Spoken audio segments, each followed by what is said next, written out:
wasiirka wasaaradda shaqo-gelinta arrimaha bulshada iyo qoyska Soomaaliland Marwahindo Jaamac Xirsi Gaani oo ay weheliyaan wasiir ku-xigeenada wasaaradda waxbarashada iyo wasaaradda qorsheynta Soomaaliland ayaa ka qayb galay munaasabad deeq lacageed lagu guddoonsiinayay in ka badan 1,107 agoon oo ka tirsan agoomaha Soomaaliland oo ka dhacday magaalada Hargeysa. deeqdan ayaa waxa guddoonsiinaysay hay'adda International Islamic Relief waxaana faahfaahin ka bixiyay deeqdaasi Khadar Xuseen Aadan oo ah madaxa qaybta hay'addaasi ee Soomaaliland. maanta xafladan aynu fadhinana waxa la daah furayaa 1,107 agoon insha Allah in lacag la siiyo maanta iyo berrito iyo saadam saddexda cishe in lagu daah furo lacag bixintoodii oo lacagta insha Allah qaadan doona agoonta guryahooda ku nool ee waxbarashada laga bixiyo laga taakuleeyay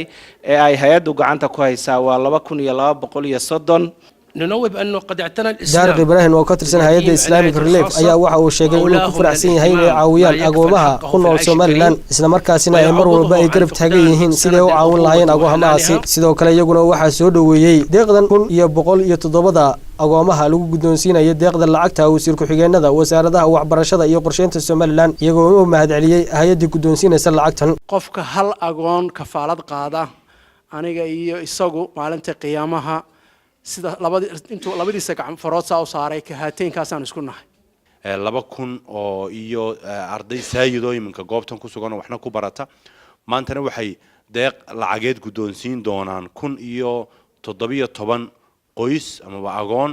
oo ay lacag kaasha goobtan ku guddoonsiin doonaan. Intina waxa halkaasi ka hadashay wasiirka wasaaradda shaqo-gelinta arrimaha bulshada iyo qoyska Soomaaliland Marwahindo Jaamac Xirsi Gaani oo sheegtay inay ku faraxsan tahay in aragto in ka badan 1,107 agoon oo lacag la guddoonsiinayo isla markaasina kaalmo joogto ah mar walba la garab taagan yahay. waxaan mar labaad uga mahad celinayaa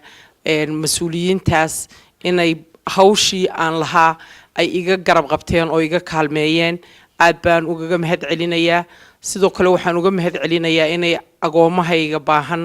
ee reer Soomaaliland ay wax u qabanayaan iyadana waan ugu mahad celinayaa. ugu dambeyntina waxa ay soo kormeereen wasiirka wasaaradda shaqo-gelinta arrimaha bulshada iyo qoyska Soomaaliland iyo wasiir ku-xigeenada waxbarashada iyo qorsheynta Soomaaliland qaybaha kala duwan ee gacanta ku hayso hay'addaasi International Islamic Relief ee xarunteeda magaalada Hargeysa.